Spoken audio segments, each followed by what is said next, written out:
बिस्मिल्लाहिर्रहमानिर्रहीम। अस्सलाम वालेकुम नाज़रीन, आप यूट्यूब चैनल देख रहे हैं। मैं इमरान खान हूँ। सबसे पहले तो एक अफसोसनाक खबर है, वो खबर आपके साथ शेयर कर देते हैं। और अभी ये खबर आई थोड़ी देर पहले, पाक फ़ौज की गाड़ी जो है उसको बाग के इलाके में, ये आज़ाद कश्मीर का एरिया है, वहाँ पे शुजाबाद के करीब हादसा पेश आया और ISPR ने इसकी तफसीलात जारी की हैं। हादसे में पाक फ़ौज के 9 जवान शहीद हो गए हैं और 4 ज़ख्मी हुए हैं। ज़ख्मियों को CMH रावलपिंडी में मुंतकिल किया गया है और जो नमाज जनाजा है शोहदा की, वो मंगला गैरिजन में अदा की जाएगी। और कोर कमांडर रावलपिंडी और दीगर लोग नमाज जनाजा में जो है उन्होंने शिरकत की है। और जो जस्द खाकी है वो उनके इलाकों की तरफ जो शोहदा हैं, जहाँ जहाँ उनके घर हैं, उनके वहाँ प्यारे हैं, वहाँ पे उनके रवाना कर दिए गए। इंतहाई अफसोसनाक वाक़या है। अल्लाह ताला शोहदा के दर्जात बुलंद करे। ये पाकिस्तान की फ़ौज है और पाकिस्तान की हिफाजत के लिए सरहदों पर ड्यूटी देने के लिए जाते हैं। मैं इन एरियाज़ में गया हूँ जहाँ से ये फ़ौजी वापस आ रहे थे और मैंने आज़ाद कश्मीर का तकरीबन सारा बॉर्डर विज़िट किया है। बॉर्डर तो नहीं है, वो एक्चुअली इंडिया और पाकिस्तान के दरमियान लाइन ऑफ कंट्रोल का एरिया है। कुछ वर्किंग बाउंड्री है, कुछ लाइन ऑफ कंट्रोल है, कुछ बॉर्डर है। इस तरह से वो डिफरेंट एरियाज़ हैं। तो लाइन ऑफ एक्चुअल कंट्रोल भी है एक एरिया। बहरहाल इंडिया की सरहद जो है वो बहुत मुतनाज़ है कई मुल्कों के साथ, और वहाँ पे मकबूजा कश्मीर का जो इलाका है वहाँ पे बड़ा जुल्म और बर्बरियत भी है। तो यहाँ पे प्रोटेक्शन के लिए, हमारी हिफाजत के लिए फ़ौजी मौजूद रहते हैं और ये फ़ौजियों के साथ बड़ा अफसोसनाक वाक़या पेश आया। अल्लाह ताला इनके दर्जात बुलंद करे, इनके लवाहिकीन को सब्र अता फ़रमाए और ये कुर्बानियाँ अल्लाह ताला एक दिन इनको ज़रूर रंग लाएगा। और कश्मीरी जो हैं, जो मेरे बहन भाई कश्मीरी हैं, वो कभी ना कभी आज़ाद फ़िज़ाओं में सांस लेंगे इंशाअल्लाह। अब आ जाएँ जी जो खबरें हैं उनकी तरफ। 2-3 बड़ी खबरें। एक तो इमरान खान साहब पे पर्चा दर्ज कर दिया गया है। बाकायदा पाकिस्तान तहरीक इंसाफ के चेयरमैन इमरान खान साहब को दहशतगर्द करार दे दिया गया है। दहशतगर्दी की दफात के तहत मुकदमा दर्ज किया गया। मुकदमे की तफसीलात आपको बताऊंगा। सारे हथकंडों के बावजूद, पूरी ताकत लगाने के बावजूद इमरान खान साहब के लियाकत बाग के जलसे को नाकाम नहीं बनाया जा सका। और वहाँ क्या हुआ, इमरान खान साहब ने क्या कहा, वो बताता हूँ। कराची में इमरान खान साहब ने कैसे मंजी ठोक दी सारी की सारी पॉलिटिकल पार्टीज़ की, वो भी आपको बताता हूँ। और हथकंडे किस तरह के अपनाए गए इमरान खान साहब की तकरीर को लोग ना सुन सकें, उसके लिए क्या कुछ किया जा सका और क्या कुछ किया गया, वो सारा कुछ मैं आपको बताऊंगा। लेकिन सबसे पहले आप ये देखें कि लियाकत बाग में जब भी जलसा होता है ना, तो वहाँ पे अगर जलसा करे PDM तो उस मैदान में लाखों लोग इकट्ठे होते हैं। ये बात आपने याद रखनी है और ये बात आपने नहीं भूलनी। मेरी आप सबसे गुजारिश है कि लियाकत बाग के अंदर अगर PDM की जमातें जलसा करें तो लाखों लोग इकट्ठे होते हैं। लेकिन अगर उसी लियाकत बाग में इमरान खान की पार्टी जलसा करे तो 4 से 5 हज़ार बंदा इकट्ठा होता है, इससे ज़्यादा नहीं हो सकता। तो तमाम भिखारियों को मशवरा है, ये फॉर्मूला आपने याद रखना है। अब जितने ज़्यादा लोग जलसागाह के अंदर थे, उसकी तस्वीर और मनाज़िर आप देख लें, आपको ज़रा समझ आ जाएगी कि क्या सूरत हाल है। उससे ज़्यादा बंदे जलसागाह के बाहर भी थे, लेकिन ये 4,000 से 5,000 से ज़्यादा नहीं थे। ये मैं भिखारियों को बता रहा हूँ कि आपने इस पर पक्के रहना है कि 4,000 से ज़्यादा, मैक्सिमम 5,000 तक जाना है, इससे ऊपर आपने नहीं जाना। तो जितने बंदे जलसागाह के अंदर थे, पूरा हर तरफ से भरा हुआ था और जिस तरह आपको नजर आ रहा है वो अब आपके सामने है। और इससे ज्यादा बंदे जलसागाह के बाहर थे। और इमरान खान साहब ने बड़ी धुआंधार तकरीर की है, बड़ी उन्होंने कड़ाकेदार जो है वो तकरीर की है। और इमरान खान साहब ने आज ये भी बताया कि चीज़ें उनके दौर में कितनी महंगी मिल रही हैं, जो अब हुकूमत बनाकर आए हैं। ये जो अब हुकूमत आई, इंपोर्टेड हुकूमत, महंगाई का नाम लेकर आई थी ना, तो आज उन्होंने पोल खोला कि मेरे दौर में चीज़ें कितने की बिक रही थी 4-5 माह पहले, और इनके दौर में चीजें कितने की बिक रही हैं 4-5 माह के बाद। तो 4 माह के अंदर उन्होंने पाकिस्तान का कितना बेड़ा गर्क किया, उसके बारे में भी इमरान खान साहब ने बताया। डॉलर जो है वो 215 रुपए से ऊपर का है। इमरान खान साहब के दौरे हुकूमत में जब तहरीक अदम एतमाद पेश की गई थी तो 178 रुपए का था। पेट्रोल की कीमतें, आटा, चावल, घी, दालें, अंडे, हर चीज का इमरान खान साहब ने फिर बताया, सब्जियों का भी बताया। तो मेरे ख्याल में वो वहां पर लेकर आ गए अपनी मुहिम को, जहां पे अब पब्लिक को डायरेक्टली एड्रेस किया जा रहा है। इमरान खान साहब ने कहा कि मैं अमेरिका की नौकरी नहीं करना चाहता था, इसलिए मुझे निकाला गया है। नवाज शरीफ को तो करप्शन पे निकाला गया है। और उसके साथ साथ इमरान खान साहब ने और बहुत सारी चीज़ें बताई कि शहबाज गिल को नंगा करके मारा है ताकि उसकी ज़हनी कैफियत जो है वो मुतासर हो जाए। देखिए, हम जिस्मानी टॉर्चर करके एक बंदे को मैक्सिमम एक हद तक आप कर सकते हैं, उसने बाद में अदालत में ही जाना होता है। और आप एक हद से ज़्यादा मार नहीं सकते, जिस्म पे आप ऐसे निशान नहीं डाल सकते, बगैर निशान के भी फेंटी शंटी लगाते हैं। लेकिन जब आप एक बंदे को मारते हैं, ज़्यादा मारते हैं, तो वो एक हद तक आप मार सकते हैं, फिर उसको अदालत में जाना होता है। ये कोई ऐसा हार्डकोर क्रिमिनल तो है नहीं। तो ना अपने पुलिस ने जो छुपा कर रखा हुआ है कानून से, उसको हर दूसरे दिन अदालत में पेश होना है, और सामने आने वाला आदमी है, नॉन आदमी है, एक लेवल तक ही आप जा सकते हैं। लेकिन जब आप किसी के कपड़े उतार देते हैं तो उसको आप ज़हनी तौर पे बहुत अजियत का निशाना बनाते हैं और उसको बहुत ज़्यादा तकलीफ आप देते हैं, उसकी शख्सियत को तोड़ने की कोशिश करते हैं। और ऐसी सूरत हाल में इमरान खान साहब को बताया गया है कि शहबाज गिल है। इमरान खान साहब ने कहा कि जिसने लड़ना है यार खुल के सामने आओ। यानी उनका लुब्बे लुबाब मैं आपको बता देता हूँ कि चुप चुप के कौन क्या कर रहा है। उन्होंने कहा न्यूट्रल से पूछता हूँ कि क्या वो वाकई न्यूट्रल है। ये सवाल उन्होंने पूछा, जायज़ सवाल है, वो पूछना चाह रहे थे, उन्होंने पूछ लिया। उन्होंने कहा जिसने करना है वो खुल के करो जो कर रहा है। ये क्या तरीका है? पुलिस वाले उनको बताते हैं मई के वाकयात में भी, यानी अब पंजाब में हुकूमत है ना पाकिस्तान तहरीक इंसाफ की, तो जब पुलिस वालों से पूछते हैं तो वो बताते हैं जनाब हमें तो बस बहुत ऊपर से हुक्म था। तो इमरान खान साहब ने कहा कि जितना टॉर्चर हुआ है उससे तो देख के लगता है वाकई कहीं बहुत ऊपर से हुक्म था। अभी ये जो शहबाज गिल के साथ किया गया इस पर भी उन्होंने बताया पीछे से बूट लगा हुआ था। अब ये जो सारी चीज़ें हैं ये इमरान खान साहब को नजर आ रही हैं, समझ आ रही हैं कि हो क्या रहा है और कैसे हो रहा है। इनकी तकरीर को बंद करने के लिए इमरान खान साहब की पहले तो पैमरा ने यह कहा कि जनाब पाबंदी है इमरान खान पे बात करने पे, वो आप उनको लाइव टेलीकास्ट नहीं कर सकते। बाद में कहा कि आप डिले के साथ कर सकते हैं, रिकॉर्डेड करके कर सकते हैं। अब मामला ये है कि आप इमरान खान में और नवाज शरीफ में कैसे आप यकसारियत पैदा कर सकते हैं। नवाज शरीफ मफरूर इश्तिहारी हैं, मफरूर इश्तिहारी की तकरीर को आप नहीं दिखा सकते टेलीविजन पे, ऐसा होता है। मरियम नवाज साहबा गिरफ्तार थी, मुजरिमा थी, बेल पे बाहर रही अपने वालिद की इयादत करने के लिए, एक अलग केस है। इमरान खान साहब एक आज़ाद शहरी हैं, उनके ऊपर कोई ऐसा मुकदमा नहीं है जिसमें वो मफरूर हो या इश्तिहारी हो या उनका जुर्म साबित हो गया हो और वो मुजरिम की ज़िंदगी गुजार रहे हों। लिहाजा बहुत फ़र्क है। अब इनको इकट्ठा करके दिखाने की कोशिश की जा रही है। एक व्हाट्सएप ग्रुप है, उसके अंदर डाला गया एक मैसेज, और वो मैसेज डाला गया कि 3 दफ़ा के वज़ीर आज़म को, यहाँ से वो शुरू होता है कि 3 दफ़ा के वज़ीर आज़म को जो है वो बंद किया हुआ है, और ये जो इमरान खान साहब हैं इनको क्यों नहीं बंद किया जा सकता, और ये वो इस तरह करके उन्होंने बात की। तो पाकिस्तान के कुछ नामवर 8 दर्जन से ज़्यादा दानिश्वर जो हैं उन्होंने वफादारी का अमली मुजाहरा करते हुए फौरी तौर पर उसको ट्वीट कर दिया, और सबने एक जैसा ही ट्वीट कर दिया।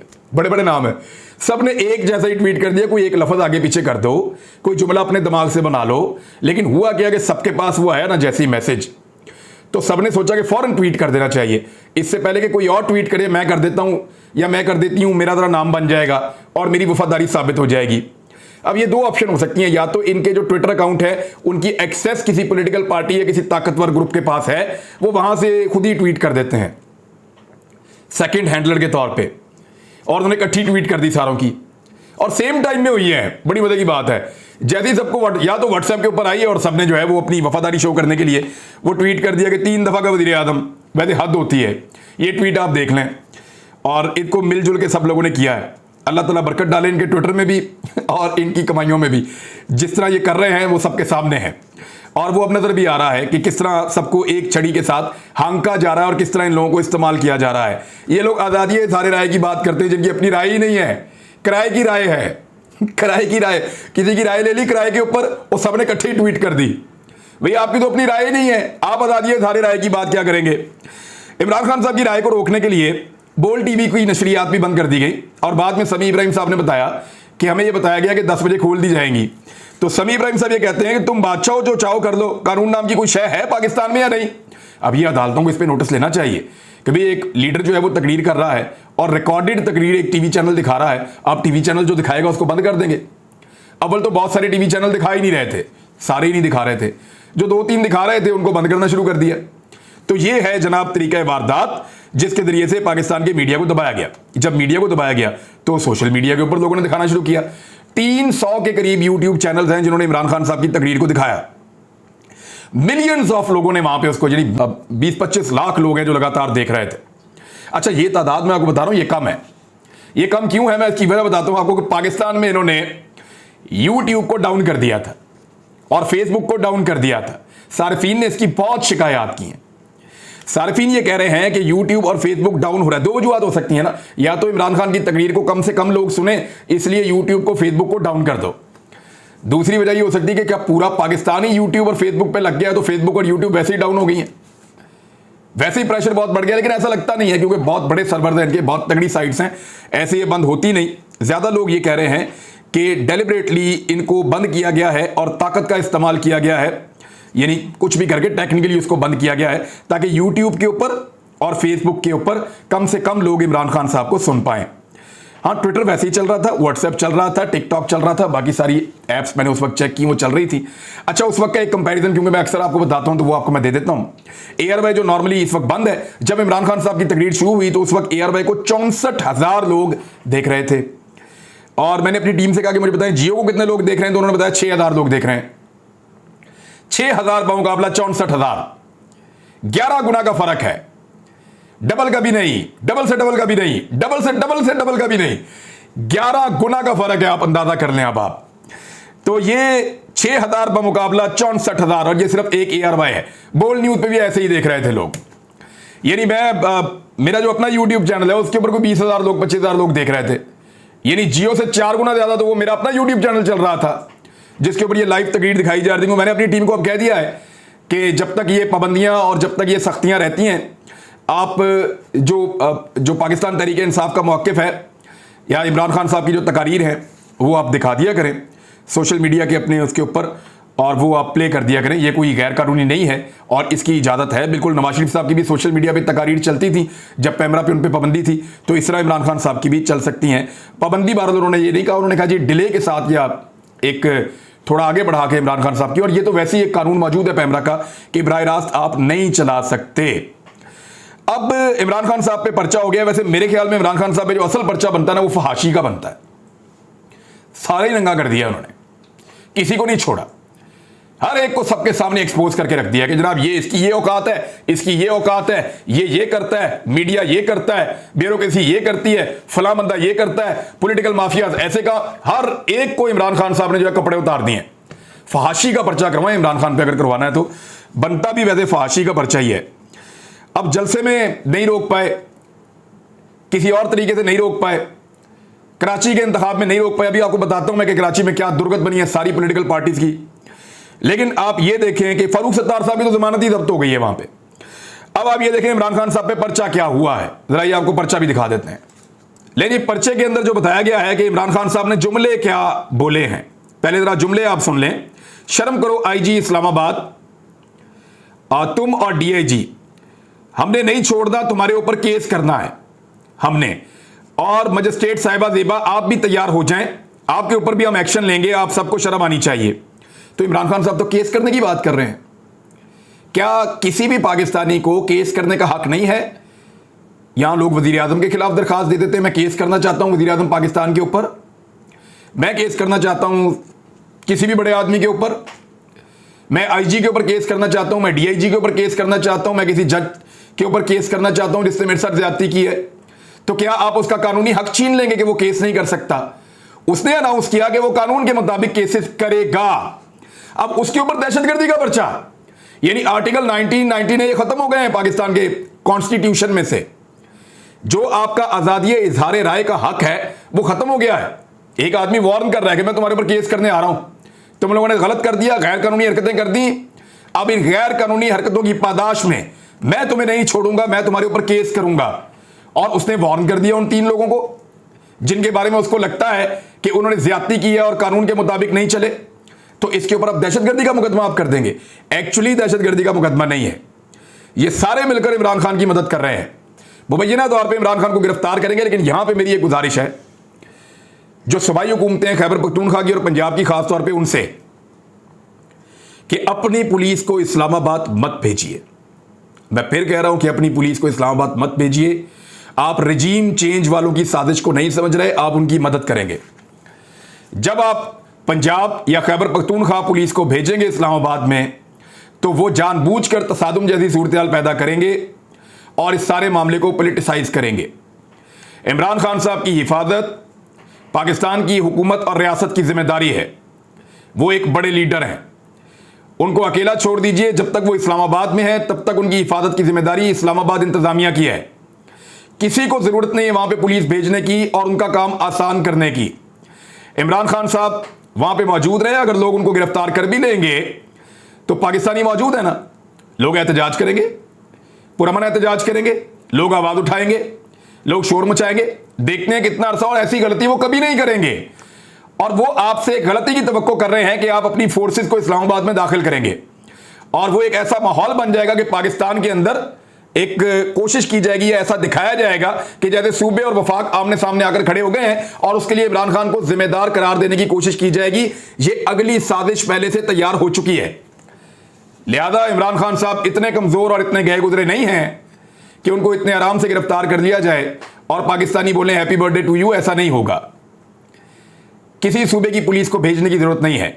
अगर गिरफ्तारी से इतना डर लगता है तो इमरान खान साहब किसी सूबे में चले जाएं, लेकिन सूबे की पुलिस को वफाक में बुलाकर एक नया मौका फराहम करने की बिल्कुल कोई जरूरत नहीं है। मुझे आज पता चला वज़ीर दाखिला से कि अफगानिस्तान पाकिस्तान का दुश्मन मुल्क है। पहले मुझे इस बात का पता नहीं था।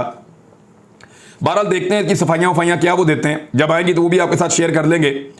अब आ जाए जरा कराची वाले इलेक्शन की तरफ। इधर इमरान खान को दबाने की सारी कोशिशें होती हैं, वो वहां पे पब्लिक उनको फिर इलेक्शन जितवा देती है, सारी अवाम उनके साथ जाके खड़ी हो जाती है। अब हुआ यह है कि इमरान खान साहब ने जो है उनके ऊपर जो है वो मुकदमा दर्ज करने के बावजूद, उनको दबाने के बावजूद, उनकी आवाज को कुचलने की कोशिश करने के बावजूद, हर तरह के एलिगेशन लगाने के बावजूद कराची के लोगों ने इमरान खान के उम्मीदवार महमूद मौलवी को कामयाब करार दे दिया है। यानी इलेक्शन हुआ आमिर लियाकत हुसैन की खाली होने वाली नशिस्त के ऊपर, और अब तक की जो वोटिंग रिजल्ट्स आ रहे हैं उनके मुताबिक तहरीक लब्बैक ने जितने वोट लिए उतने ही सारी जमातों ने मिलकर लिए हैं।